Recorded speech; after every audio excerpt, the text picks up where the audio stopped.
Did you know that if you make $150,000 a year, you're most likely having to pay over $25,000 just in federal income tax?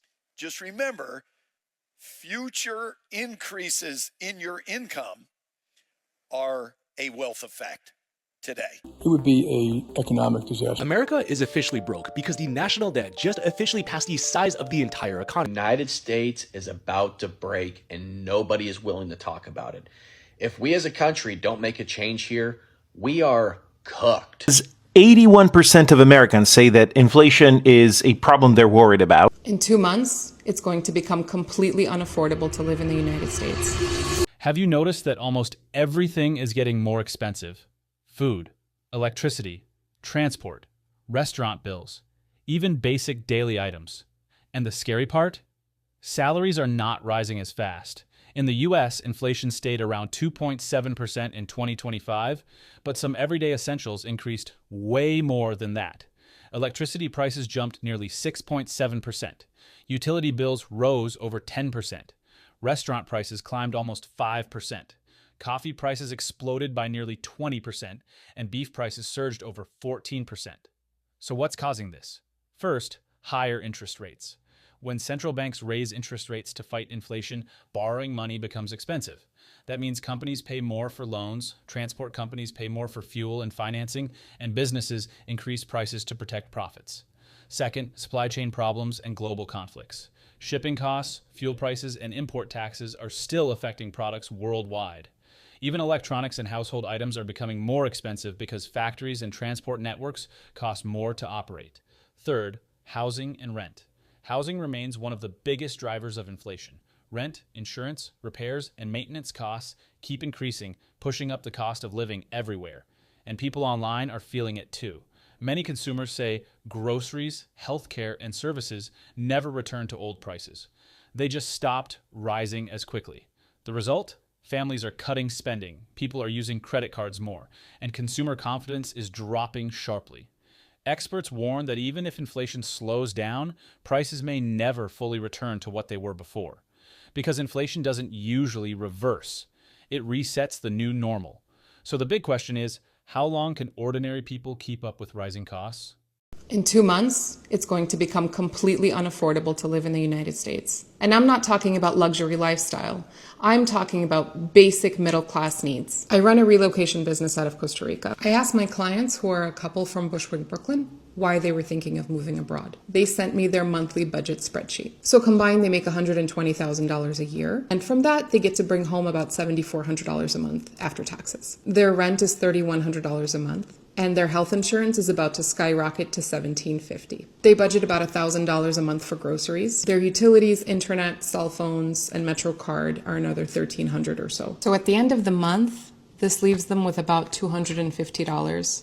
And that doesn't include any unexpected expenses or the hope for investments or the hope for a savings account. So what they said to me is that this is what running in place feels like. And the reason that they want to move abroad is because they actually want to move forward with their lives.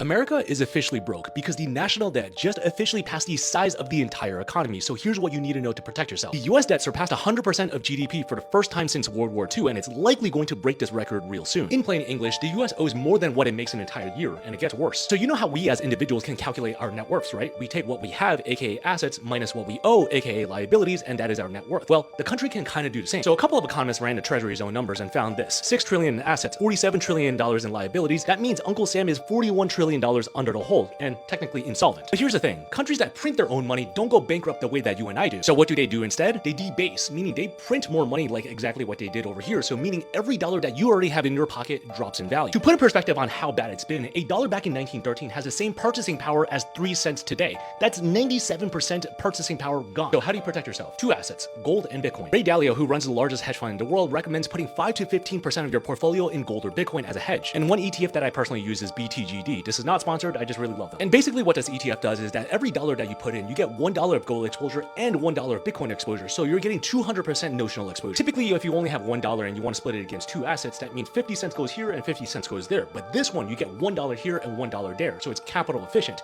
So you're stacking both hedges instead of splitting one. But of course, it does come with more downside. So do yourself a favor, whether it's owning this ETF, gold, Bitcoin, or other assets, just don't hold too much cash. Did you know that if you make $150,000 a year, you're most likely having to pay over $25,000 just in federal income tax? But did you know that if you invest in real estate the right way and you make $150,000 a year, you don't have to pay any dollars in taxes? Now you do. And if you want to learn how to buy real estate, The United States is about to break and nobody is willing to talk about it. If we as a country don't make a change here, we are cooked. The media doesn't give it the attention it deserves. Politicians won't say it out loud, but our country, it's drowning in over $36 trillion in debt. And here's the terrifying part. We're now spending more than $1 trillion a year just to pay the interest, not the debt itself, just the interest. It takes my breath away whenever I talk about it. Imagine you maxed out your credit card that you have, then took out more just to cover your monthly payments. That's what we're doing as a government and as a country. And when the bill comes due, it's you who's going to pay the price. Higher taxes, slash services, or worse, God forbid, a financial collapse that would make 2008 look like a hiccup. If we don't change course here, folks, if we don't stop printing money, overspending, and kicking this can down the road, your future, our future, won't be stable jobs and affordable homes. It'll be layoffs, rent that you can't afford, and retirement accounts that don't mean anything. Heck, some of you are saying right now, I'm already feeling the effects. They'll try to distract you with these headlines and drama, but this is the real threat we are facing, and nobody's coming to save us. If the Fed cuts interest rates, what does that actually mean for the U.S. economy? And this is something that might happen today after this video is already posted. But first, borrowing becomes cheaper. That means businesses are more likely to invest in expansion. And on the consumer side, they may borrow more for homes, for cars, for credit. And then second, lower rates usually lift asset prices. So oftentimes stocks rally because companies can finance growth more cheaply and investors shift from bonds back into equities. Third, the US dollar can actually weaken. Lower rates make US investments less attractive to foreigners, which can boost exports, but also makes imports more expensive. It's all about economies. And finally, the savers are the ones who end up losing out. Lower rates mean less interest earned on cash and savings accounts, and the Fed will typically cut when they're worried about slowing growth.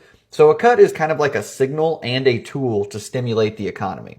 Let me shorten it all up for you. Rate cuts mean cheaper money, stronger growth, but also risk, like inflation down the road. Trump's next move could flip the entire global economy on its head. The U.S. economy is entering its most dangerous phase yet.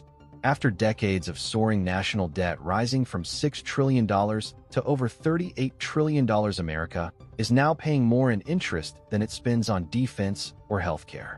This pressure has pushed Washington toward a single option, forcing interest rates down fast. But there's a catch. Cutting rates in this environment could trigger a new inflation wave. At the same time, the Federal Reserve has quietly ended quantitative tightening and injected fresh liquidity into the system. This means one thing: money printing is coming back.